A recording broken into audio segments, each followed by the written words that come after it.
Afid ye treminia minyema mae komri shishe uechikwan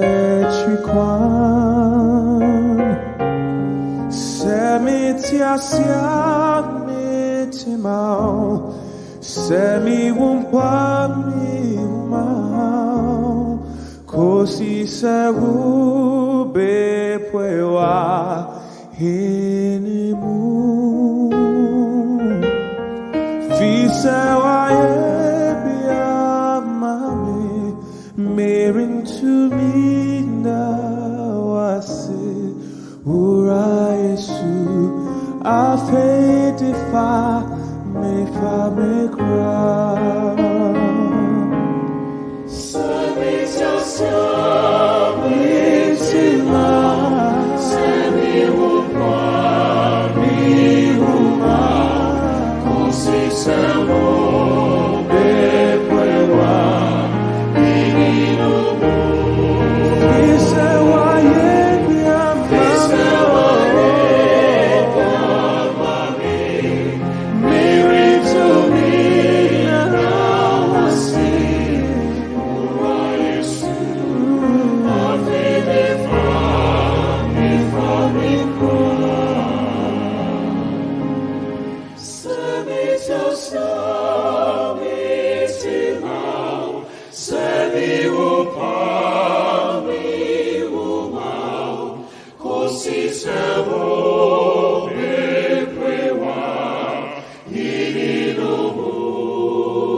Good afternoon, ladies and gentlemen. Indeed, it is a new day, a bright Sunday, a day that the Lord has made that we should all be glad and rejoice in it.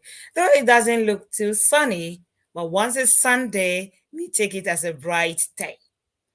This afternoon is yet another episode from the beginning. One may ask, what is from the beginning? It's a life experience which will help shape yours or somebody else. Someone who is stuck up there, doesn't know what to do, where to go, how to call himself or herself to get back to the right position in case that person needs to change his or her mind or profession. This is the right time for you to benefit from this program so that you know where our brother Tom started from and how far the Lord has taken him to. This afternoon, the topic is a journey through property investments, fashion, and what our brother and public speaking. And I'm sure you will get to know who our brother is. I was trying to run before him, but something just stopped me at that point. Brother Tom, you're welcome to Richmond Media this afternoon. Thank you, Anna. How are you doing today? I'm doing great by God's grace. Thank you. And you? I'm doing amazing by God's grace. That's good to hear. To our viewers, our listeners, we say once together, you are welcome to Richmond Media. Please don't forget to show up by sending a comment. Let us recognize and acknowledge you so that you know that you are part of us and everyone watching us or listening to us. Or we also know that indeed we have a family that we are all working together to achieve a common goal. Brother Tom, I know just a bit about you. Okay. Whoever is watching us, some of us might know you, some might not even know you, or might not even have heard of you before. Who are you, please? Like you rightly said, my name is Thomas Abora. By short, I go Tom Abora. I was born and raised in Ghana. I am Frafra, very proud Frafra by tribe. But I was born in Tema. I grew up in Tema until the age of 20 when I moved from Ghana to the UK to pursue a better life. So, in a nutshell, that's who I am. So when you were born in Ghana at Tema, where did life begin? Exactly. Which school? Where have you passed through Okay, before okay, you got to that 20 years before you okay, got to the okay. UK? So the people that are watching us, if they know your background, if they've seen you before, they'll be proud of you. So please give us every detail. Of where Uh, exactly? Okay. So I was born in Tema, like I said. I grew up in Community Two Tema. I went to Agri Road Primary School. From then I went to Agri Road JSS, and then from there I went to Tema, Prosec, which is in Community 11, and then after that I did a couple of remedials before leaving Ghana for the UK. okay. So when you got to UK, where did you start from, please? Right, that's very interesting. So I came to join my brother and his wife. So I lived with a friend for a few years, and then I moved to start living on my own. I started life like most other people who come over without papers, came in with 6 months visitors visa. The plan was to go back, okay, because by the time I left Ghana, I had taken remedial exams. So I was hoping that I would get admission into Legon or Tech and then go back to Ghana to go and study. But while I was here, the results came and I was told that I won't be able to get into either Legon or Tech. For that reason, I decided to just remain. And then, like most of us, I became an overstayer. I became illegal, and I had to navigate my way to get to where I am by the grace of God. So when you came, what did you do before, or did you get into education? Um, how did it start? Okay, so Did you work I worked before? and then I studied at the same time. Because I wanted to pursue education and then I wasn't fortunate to be able to get into Legon or Tech. I had to find a way to educate myself. So luckily, I had a friend who used to go to a college in South London, Lambeth College. And then he said to me, I can actually take you to my college to go and register and then study there. And I was like, I haven't got the legal status that allows me to study. So how do we do it? So he took me in initially to go and register for a keyboarding course. Those ones were like 2 to 4 weeks course and you were done just to learn how to type. So after we did that, I was then in the college's system, and it was so easy for me then to enroll on a longer duration course. So then I did BTEC National Diploma. Because in Ghana, I studied visual arts. So when I came here, the only thing I knew and my background was visual arts. I just wanted something to progress on. So I jumped on graphic design, and then I did BTEC National Diploma in graphic design at Lambeth College. And then after that, I went to University of Arts to go and do my foundation degree. So University of Arts, where That's is correct. that place? That's so they've got several campuses, but I went to the Elephant and Castle one. So I don't know whether you've heard of London College of Communication. It's the same as Chelsea College of Arts and then Camberwell College of Arts. So all those colleges come together to be University of Arts. Okay, thank you so much. And when you did your degree, your foundation degree, did you continue from there or did you stop to do some other jobs? Okay, so at a point while I was studying, I realized, I think like my final days in uni, I realized that, I wasn't that type of person that would just sit down and design for a long time. I realized that I was more of an outdoor person. I didn't want to be in an office. I felt like I didn't really want to be working for someone at the same time. But this time I was still working part-time with Next as a sales assistant. So then I decided that I wasn't going to pursue graphic design anymore. So from there, how did you then go into the um, property investments, and then it continued from there, from the No, it public wasn't. speaking? It wasn't. It Mm-hmm. was. It wasn't that quickly. It wasn't that. So after uni, I worked with Next for a very long time. So I did full time with them for a very long time, um, and then back home in Ghana. So growing up, let me just take you back. Growing up, my senior brother owned a Foles business. Okay, so he would go to Cantonment to go and bring the clothes, set it up, and I was the boy at the shop looking after my brother's shop. Okay, so when I found myself that I wasn't looking to work for anyone, and then whilst I was studying, because I needed extra income, I would go to TK Maxx and then I'll buy clothes from the clearance section and then hop from barbershop to barbershop and sell in South London. Now that developed into something where while I was in Oxford Street working at Next, I realized that I could actually buy old season menswear stock from a few of the shops around and then sell them on or supply boutiques back home in Ghana.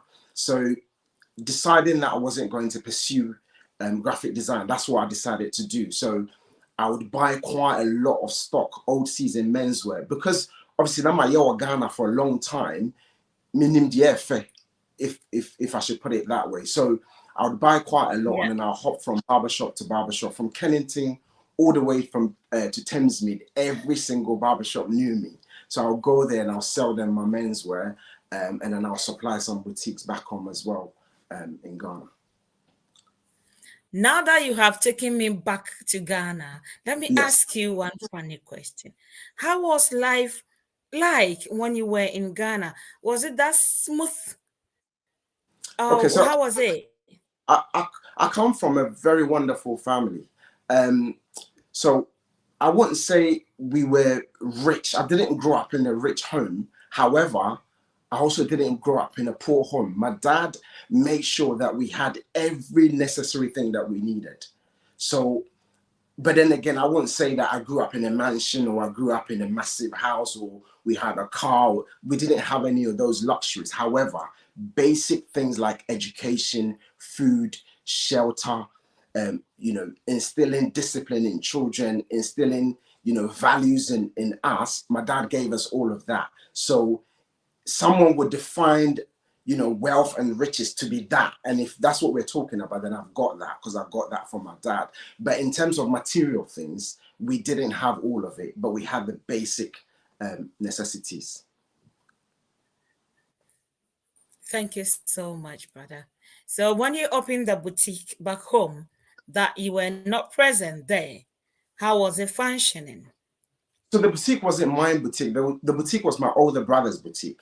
So I was that kid who was just serving my brother. So I'll be at the shop. He'll go to market and bring the stuff and then set it all up. And then I'll be the kid just at the shop making sure that everything is okay. But when he left for UK, I think about a year or so later, I started doing it as well. It's just that so the shop got closed at some point before he traveled. So then when he traveled, I started doing it, but I didn't own a shop. So I only had like customers that would go to their homes to go and sell to. So I also go to Cantamanto, go and pick up the foes, first selection as they call it, and then I'll go to my customers' homes and then I'll sell to them. When you were in the UK and then you were shopping to send them to Yes. Ghana, who was in charge of that? And how were you managing that? Okay, so because I was into that business before I left Ghana, a few of the guys knew me, and I'd heard that a couple of my friends had opened a shop selling clothes. So I contacted them and I said, this is what I do here. If you're interested, I can supply you, and this is the price. So I didn't have anyone in Ghana looking after it for me. It was just myself getting the stock here, showing them on WhatsApp or whatever, and then they chose what they wanted, and then I would just give it to door. But I made sure that, of course, they paid me before the stuff got dispatched. But at some point, I built trust in some of them so then I can give it on credit and then gets paid later. That is great to hear. So as you kept doing that, how did that change into property investment? Investing, right? That's a very interesting question. So, by the grace of God, I got married in 2010. Um, when when I got married, within a few months, my beautiful wife took a seed, and then not long after, of course, she had a baby, and so she was at home on maternity leave. So anytime I'll come back from work, she'll tell me that, oh, she's been watching Homes Under the Hammer, and she thinks it's something that we can get into, something that we can do. So I said, okay. So she kept saying it every time I'll come back. She said, we need to do this.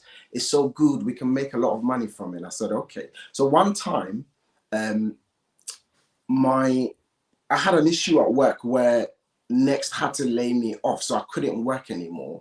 And then I was at home with her. So I'll go out to go and sell to my customers later in the day, but in the morning I'll be at home with her. And then that's when I caught the bug and I understood exactly what she was talking about, that we need to get into property. So I'll be at home watching Homes Under the Hammer with her, and then I'll see people going into auction and buying rundown properties and then refurbing them. And then by the time they finish refurbing it, how much the value will actually be. So I was like, you know what, this is interesting. I think we can do it. I think we can do it. So we managed to save a healthy amount of money from the clothing business, and also my wife being so prudent with money. Like, she doesn't waste money. She doesn't spend money unnecessarily. You know, when she worked, her money will be in her account, and then the next month will come, and then they'll pay her. The only thing she would have touched is possibly fuel for to and from work and maybe lunches, but she wouldn't waste anything. So roughly about 80% of her income will still be in the account, and then we just top up until we got to a point where we felt like, you know what, we're ready to start investing in property. Thank you so much. So how is the property business going? So far, so good. It can be challenging, but I can't complain. It's very rewarding. So it's a lot of hard work, but it is very, very rewarding, and I'm loving it. So we started off, when we started, we couldn't get mortgage straight away. So I used to go to auction, looking at what comes in the auction catalogs, what we've got saved, what we can afford to buy. So one time a property came up in Leicester, which was guided roughly around £30,000, and that's how much we had saved in our bank account, because we couldn't get mortgage. So we couldn't leverage on the bank's money and say we're getting a mortgage and putting down a deposit. So our 30,000 is all we had to invest. So we went to Leicester to go and view that property, and then on the auction day I went to London to go and sit in the auction room. Unfortunately, the bidding went way beyond the guide price of that property, so we couldn't bid for it. So I was sat in the room, and another property came on, and the hammer was about to go down on 14,500. At this point, we had 30,000 saved in the bank, and this hammer was about to go down on 14 and a half. So I said to myself, okay, people are buying cars for 20,000. They drive off the showroom, and 20% of the value is wiped off. What can possibly go wrong? I hadn't seen the property, I hadn't researched it, I didn't know the state of it. I just seen it in the catalog there and then. So I said, you know what, let me take a risk here. If I raise my hands for 15,000 and no one bid again, even if I lose, I won't lose all the 15,000, but if I lose some of it, at least I still got 15,000 sitting in the bank. So let me just take a risk. So I raised my hands for 15,000, no one bid again, and then I won it at 15,000. So we went to Scotland to go and see it.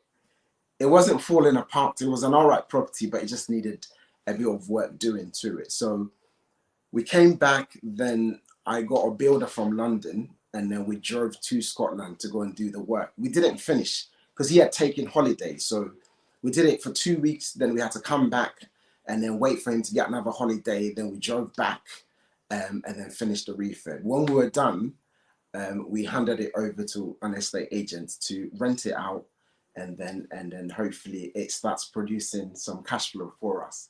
Now, I hope I could say that it went really well, but unfortunately it didn't. It didn't go well at all. You know the storms that come around lately? They call some storm Sienna, storm whatever storm. So something like that happened in Scotland. So the agent phoned me to say they had gone there to go and do a viewing, and the storm that came had blown the loft window. It was a studio flat, but they had converted the loft room. So one of these small roof windows was on there, but the storm had blown it off, and the whole place was flooded. At this point, I had been backwards and forward to Scotland 3 times, and the energy to just go back for the 4th time had just left me. So I spoke to my beautiful wife. I said, "What do we do?" And she said, "Do you want to go back?" I said, "I don't feel like going back." Now, at this point, we were so fortunate that my wife had gotten into the position where she could get a mortgage. Even though at the time I still couldn't get a mortgage, but she could now get a mortgage. So I said, okay, maybe we should just put the property on the market and sell it.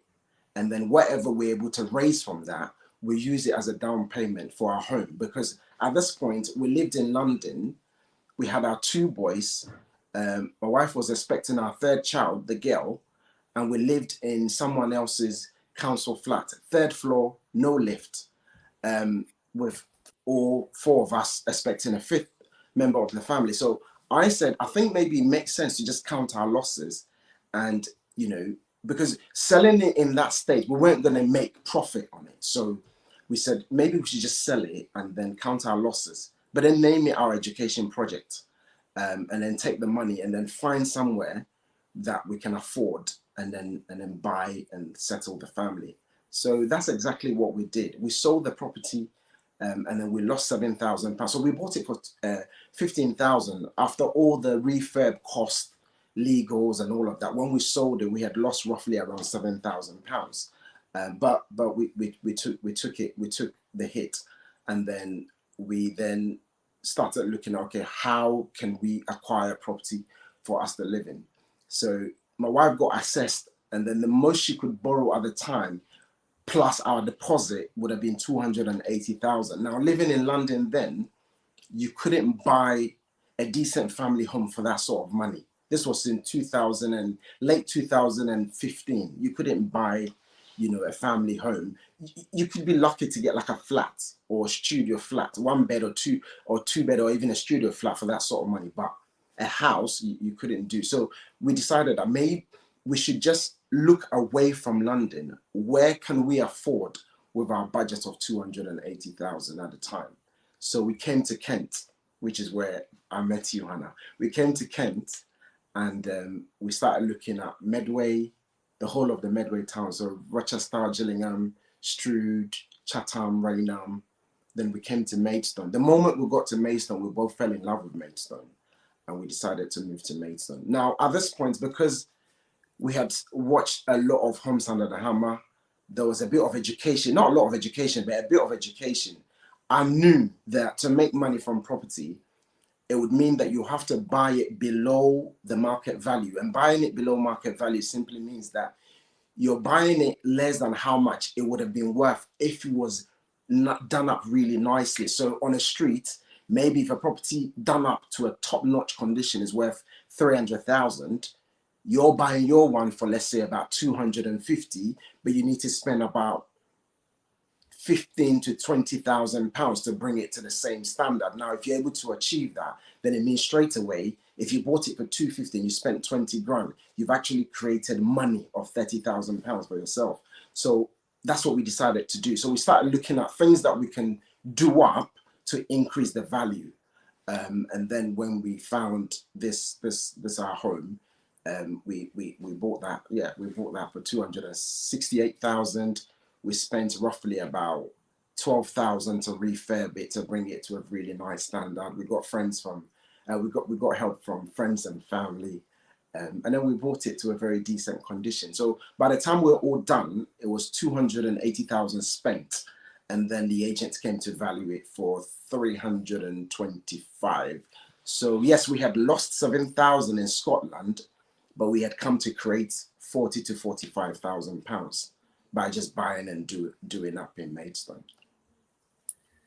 That is great news. So if someone is watching us and wants to get into the property investment, our brother Tom is giving us everything that you need to get there. But when you are going, there can be loss and gain.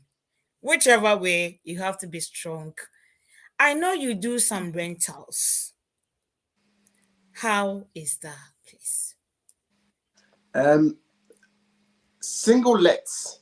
So we started off doing single lets, but then not long after we pivoted and started doing more short-term rental, which you're aware of. So we do more Airbnb. We have got single lets, but we do more Airbnb.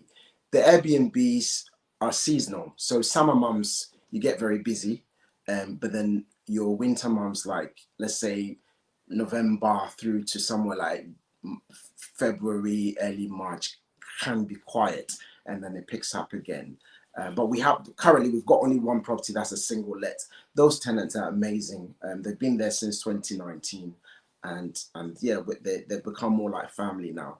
But the single lets can be challenging because last year we needed to take one of our properties back, and the process of doing that was very difficult. It was very, very challenging. We had to go through the legal process to be able to get the property back, and even then the tenants, before they left, they didn't pay rent for about 5 to 6 months before leaving. When they left eventually, we had to go and refurb the property all over again, even though that property was refurbed before we gave it to them. So it's got its challenges, but you just have to do your due diligence, and hopefully you should be able to eliminate some of these challenges.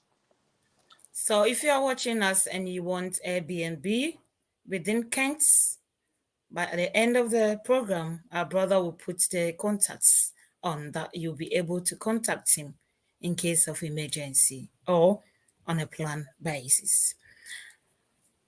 Investment, then public speaking. How do you combine the two?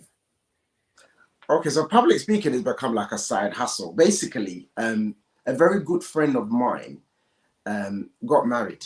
Now, it was through me that he got to meet his wife. So on the wedding day, I was asked to give a speech, and then I gave the speech. But prior to that, a few people had asked me to MC their event, and I'll turn it down. I said, no, no, I'm not the guy for that sort of thing. So, but then when I gave the speech, the following day, my bishop called me to his office, and then he asked me whether I've ever thought of public speaking for a career before. Now, in my head, I was thinking, oh, this is my bishop. My bishop wants me to be a pastor. But then he said, no, think about it. You've got something there that you could nurture. So I took it in. I didn't take any action until another young couple in my church were getting married. And this guy said, I want you to host my wedding. And I said, I haven't done it before. He said, yes, but I know you can do it. So I want you to do it. And yeah, to my surprise, I really enjoyed it. I enjoyed every bit of it. Even the DJ I worked with on the night thought it's something that I'd been doing for a long time, but it was my first time. So yeah, since then, I decided to add it on as a side hustle, as a stream of income. Yeah, so that's how it started. That is great. So you see, at every point, our brother is got something to add it to what he's got that keeps his value up to date. So now, if you are hosting a program and you want someone to MC for you, he's available. The contact details will come later. He's all over the room, all over the moon. Whichever way that you want his service will be available for you. Now, into the fashion. How? I know we've talked about this earlier on concerning the boutique.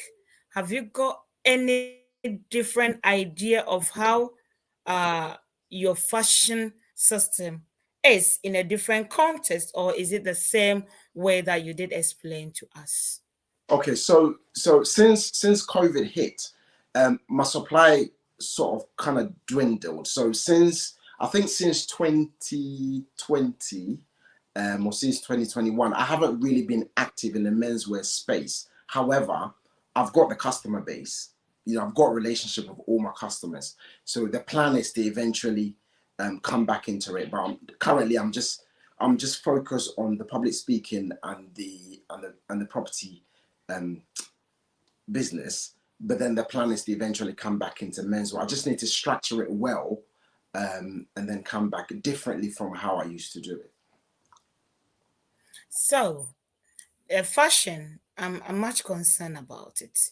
Is it going to be just the European way, or are you going to be adding the fra fra boo boo and the batakari and all those things to it? What is the future of the fashion? Okay, so when I was active selling, a lot of my customer base, a lot of them are Nigerians. Okay, and I know what they want. I've dealt with them for so long, so I know exactly what they want. And the plan is to serve them and serve them really well. Obviously, as I serve my Nigerian customers, it will definitely hit my Ghanaian siblings as well. So, but the thing is, they are a bigger chunk in terms of my customer base, and because they tend to spend a lot. Also, if I want to serve Africa, they've got the numbers. So the plan is to restructure the business and then begin to serve. Eventually, I'm trusting God that it will be the whole of Africa. But yeah, but I don't want to I don't want to say much, but I'm working in the background to put stuff together. So, if someone needs to get into the public speaking Yeah. or into the property investment, let's take it one after the other. If Okay. someone wants to get into the property investment, they need your support, your assistance, your advice, and everything. Is it possible that they could contact you? Absolutely, absolutely. Anna, a week doesn't go by that I don't speak to someone on the phone regarding property. Like a week doesn't go by that I haven't spoken to someone regarding property. I'm always available to give people, direction and guidance. Some of the mistakes I made, if I can share my experience and my journey with you, hopefully it will help someone eliminate some of the mistakes I made. Thank you so much. If someone wants to get into the public speaking, the person is just being timid to come forward. Would you be available to train that person?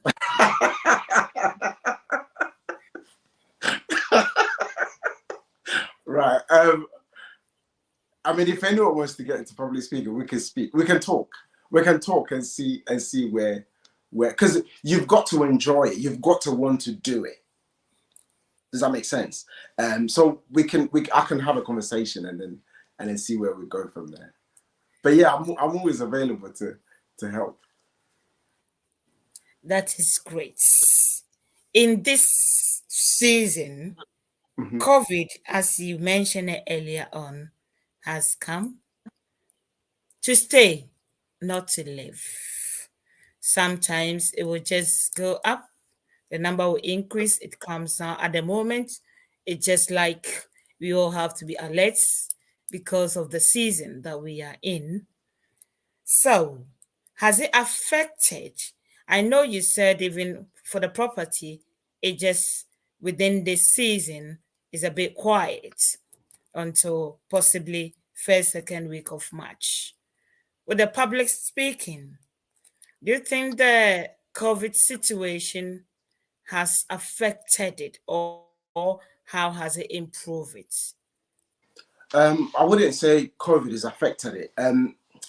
With the public speaking, again, that's seasonal because I do mainly weddings and parties, you see. So those ones are usually summertime. Sometimes it can start off like around March all the way to about September, and then it goes quiet until the following year.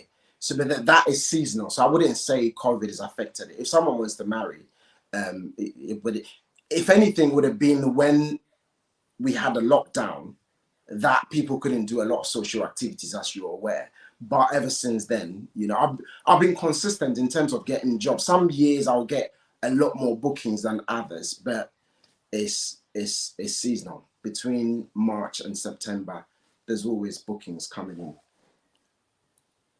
As a Ghanaian in the UK, Yes. working as a property uh, investment agent, public speaker, and then into the fashion. Do you think being in UK as a Ghanaian or as a black background, I won't use any other word than the actual word that's what I've given you, because that's what we stand for as blacks. Has there been any challenges at all? Um, yes, there has been challenges. So if you say challenges, are you talking about how easy it is to get certain things done? Is that the case? Yes, yes, Yeah, I mean, please. Or how yeah, that difficult has it been? Yeah. there has been challenges. I always say to people that, you know, you not getting treated well or fairly in someone else's land is only natural. Now, if you remember back home, there was a point that we had a lot of Liberians coming into our country. We weren't happy about it. So it's only a natural thing. More so if you're in someone else's country and you seem to be doing better than what they're doing, or you're in their country, you weren't born here, and you're their landlord. Like, some people just can't take that. So of course there's been challenges, but you have to have a mindset. Now, for a lot of us, the only reason why we left Africa is for a better life. Now, if you forget that, then you've lost the purposes for which you came here. So as long as you've got that at the back of your mind, that you're here for a reason, you're here for a better life, you're here to come and create wealth if possible, then it doesn't matter, because you shouldn't also forget that it's not easy to do that. You should always remember that it wouldn't be easy for you to achieve what you want to achieve. Now, as long as you got all of that at the back of your mind, when the challenges come, you just face them and get on with it. I'll give you a typical example. So in 2021, a property came on the market in Chatham. Now, on that road, we've already got one property there. When I saw it, I knew that it was a very good price. And I knew that doing that property up would give us some very, very, very healthy returns. So I phoned the agent straight away and I said, oh, I've seen this property come on the market this morning. Can I was so excited about the opportunity because I've got one on the road already and the price is so good. So I said, I've already got one on the road. I own this number. And I was wondering if you could give me a viewing. The lady said, no, I can't give you a viewing because there's a lot of people waiting to see that property. And I said, oh, I'm available today. I could do a viewing today. She said, no. And that property just went on the market that morning. So I said, okay. I went straight to the address where the property is at. Now, I've got this thing where when I'm driving around, I look, if I spot any house that looks like the windows are tired, they're falling apart, the front is all overgrown, it's a sign that that property has been empty for a very long time. So I will knock the next door, and no one likes their next door to be empty for so long. A lot of people don't like that. So I'll knock the next door and I'll ask whether they know the owner of the property next door. For any reason, if they want to sell, not going through agents means that you may be able to get it for a very cheap price. So I did that. And so this is the property that was being sold that the agents won't give me a viewing. But then this one looked tired and the windows were falling apart. So I knocked the one that they were selling. Luckily, the agent didn't have any sign at the front either. So I knocked, and then the guy came out and I said, my name is Tom. I own this number. I live here. All I do is I buy rundown properties. I do them up and I rent them out to the locals. I see that your next door looks like it's been empty for a while. Do you know the owners? Maybe they want to sell so I can negotiate and buy it. Guess what the guy said? The guy didn't answer the question. He said, my property just went on the market this morning. And I said, oh, okay. Can I come in and have a look at it? And he said, yeah, come in and have a look at it. So he lets me in, and then I look at the state of the property, exactly what we're looking for. kitchen falling apart, all dated, smelly property. The guy had a dog in there. The whole place was smelling. I said, I like it. This is the kind of project I like to take on. How much do you want? He said, it's on the market for 230,000. As long as you're not going to offer me below the asking price. This was when people were offering 10, 15, 20,000 pounds more than the asking price. The guy said, as long as you're not going to offer me below the asking price, you can have it. And I shook hands. Then he phoned the agent to tell them that a gentleman has been there to see the property and the property is sold. They were fuming. They weren't happy about the fact that I had to take that step to be able to seal the deal. I calmed them down. I said, I completely understand. I'm sorry if it came across like I've stepped on your toes. However, there's only going to be one person that can buy this house. You may have 20 people in the queue, but there's only one person that can buy this house. So, you know, we went through conveyancing, we completed. On the day we completed to go and pick up the keys, my wife said, let's buy, you know, a box of biscuit and then go and give it to the agent. Guess what? When we got to the office to pick the keys, they were still fighting. They were still fighting me, you know, after how many months of, you know. So the challenges will always be there, okay? But like I said, you have to tune your mind that you're here to win and you wouldn't let anything stop you. Thank you so much, brother. We have some comment that I would like us to read. Well, Kingsley Dobre says, I can't access the link, which the link has been provided, or we just showed him how he could go about it. And then he said, watching you live. Now, thank you. That means he could access it now. Our brother George Akon says, watching you live from Ghana in the Volta region. Thank you so much, brothers, for your time this afternoon. Indeed, it has been a great day, a great time with our brother Tom. Brother Tom, Yes, if sir. someone is watching you and want to keep in touch with you, how do we go about it? I'm on Instagram. So I'm on Instagram at Tom_Abora. And on Instagram, I've got 2 accounts. So one is Tom_Abora_MC. And then the other one is Tom_Abora_property. And then on Facebook, I'm just Tom Abora. Okay. And do you have any contact number that they can reach you on? Office number? I think if someone wants to reach out, if they DM me on Instagram or Facebook, we can then take it from there. What if the person don't have these access, please? Okay. I think I can give them an email address, isn't it? That would be great. Thank you. So email is Lil Thompson. It says LILTHO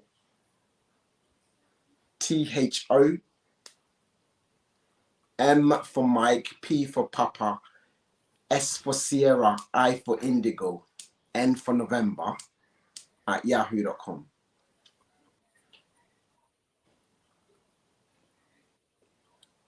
Thank you, Brother Tom. Do you have any last word that you want to give it out there?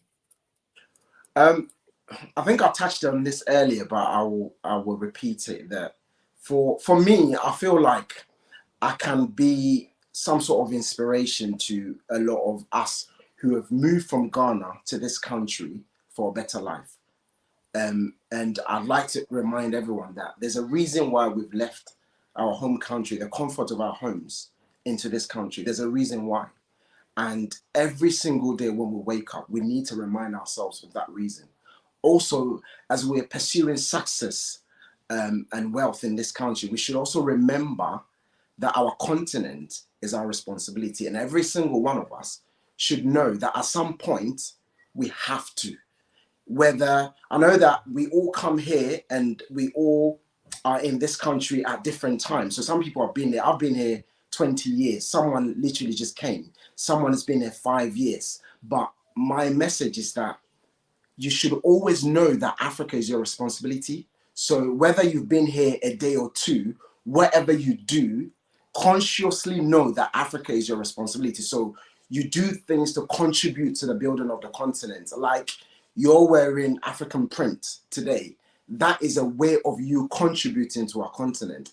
If I go to African restaurant to go and eat today, it's my way of contributing. Now, some of us have been here for a while and we've developed certain skills and certain expertise. I believe that our continent need us. So I'm not going to force anyone. I'm not going to pressurize anyone. But when you feel the time is right, know that building Africa is you and I's responsibility. We're in the Western world. They've done this, and it is our time to actually do ours as well. So whichever way we can all contribute to the building of our continent, please, let's all do it. Thank you so much. Even if you've heard nothing today, our brother Kingsley says it's been very educative. Thank you, brother. If you've heard nothing today, you've heard of building Africa is our responsibility. Building Ghana is our responsibility, as well as any other African country. So do your part. Brother Tom is doing his part by sharing his story to everyone who is available to listen, to transform your life and the life of your family as well as friends.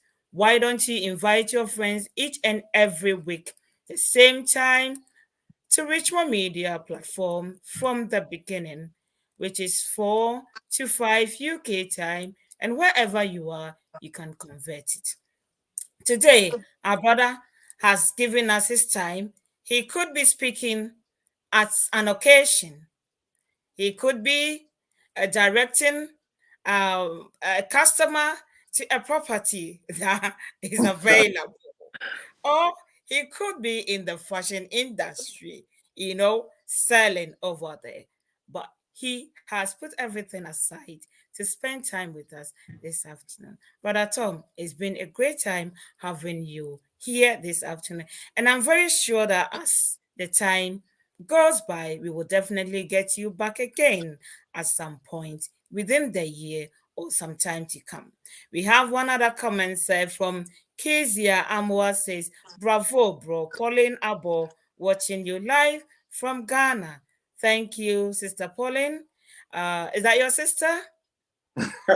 That's my big sister, yes. Oh, okay. Thank you for watching us, sister. And thank you for your support for your brother and Richmond Media as well.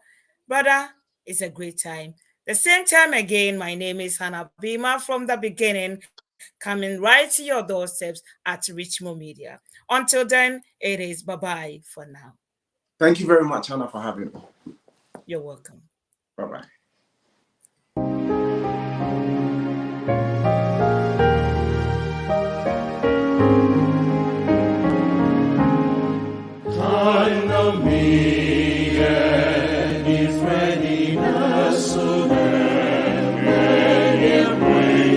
Cristo Boja, Kishino Ajimi, Semi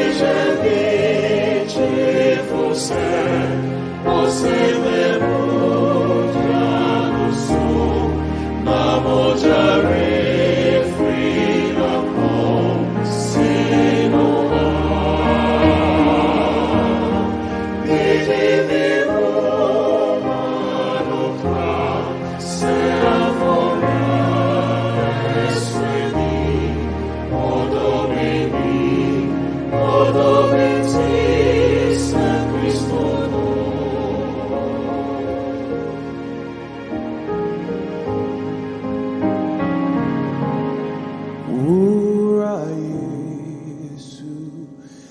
Fade tremenia minha mão mai comri shisheu echikwan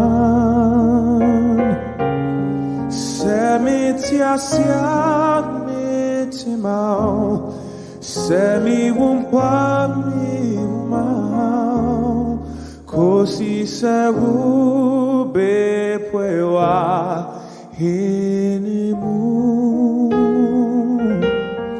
Fisawa Ebia Mami Merin to me now I say Ura Yesu Afe defa me fa me cry Service yourself